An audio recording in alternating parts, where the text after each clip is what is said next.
नमस्कार विद्यार्थियों, इस वीडियो में आप बहुत ही आसान तरीके से भाग विधि से एलसीएम निकालना सीखेंगे, अर्थात लघुत्तम समापवर्ती या लासा निकालना सीखेंगे।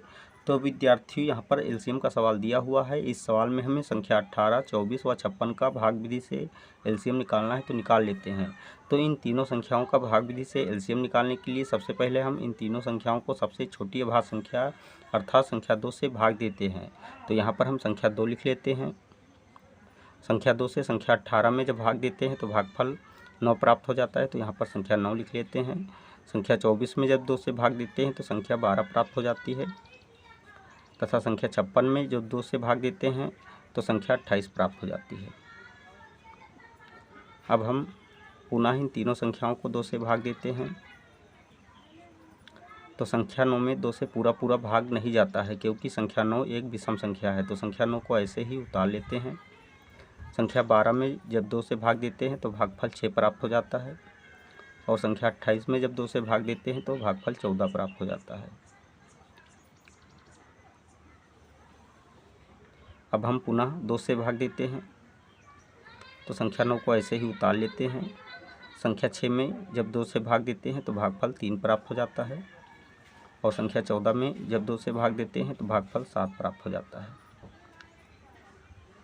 अब हम 2 के ठीक बाद वाली अभाज्य संख्या अर्थात 3 से भाग देते हैं, तो यहाँ पर संख्या 3 लिख लेते हैं। 9 में 3 से भाग देते हैं तो भागफल 3 प्राप्त हो जाता है, और 3 में जब 3 से भाग देते हैं तो भागफल 1 प्राप्त हो जाता है। संख्या 7 3 से पूर्णतया विभाजित नहीं होती है, तो संख्या 7 को ऐसे ही उतार लेते हैं। अब हम एक बार फिर से 3 से भाग देते हैं, तो 3 को जब 3 से भाग देते हैं तो भागफल 1 प्राप्त हो जाता है, और इस 1 को ऐसे ही उतार लेते हैं, तथा संख्या 7 को ऐसे ही उतार लेते हैं। अब हम संख्या 7 से भाग देते हैं, तो इस 1 को ऐसे ही उतार लेते हैं, और इस 1 को भी 7 में जब 7 से भाग देते हैं तो भागफल 1 प्राप्त हो जाता है। अब हम यहाँ पर देखते हैं जो अभाज्य गुणनखंड प्राप्त हुए हैं, इन सभी अभाज्य गुणनखंडों का आपस में गुणा कर लेते हैं, और जो भी गुणनफल प्राप्त होता है वही इन तीनों संख्याओं का एलसीएम या लासा होता है। तो यहाँ पर हम लिख लेते हैं एलसीएम बराबर 2 गुणे 2 गुणे 2 गुणे 3 गुणे 3 गुणे 7।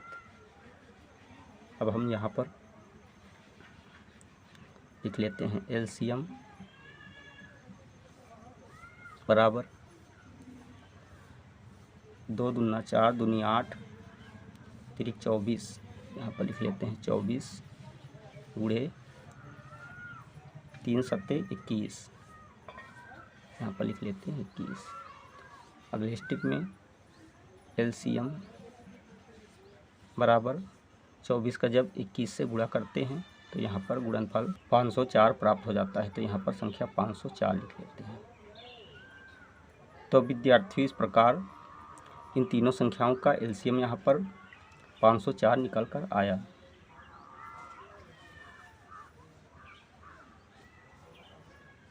यही आंसर है।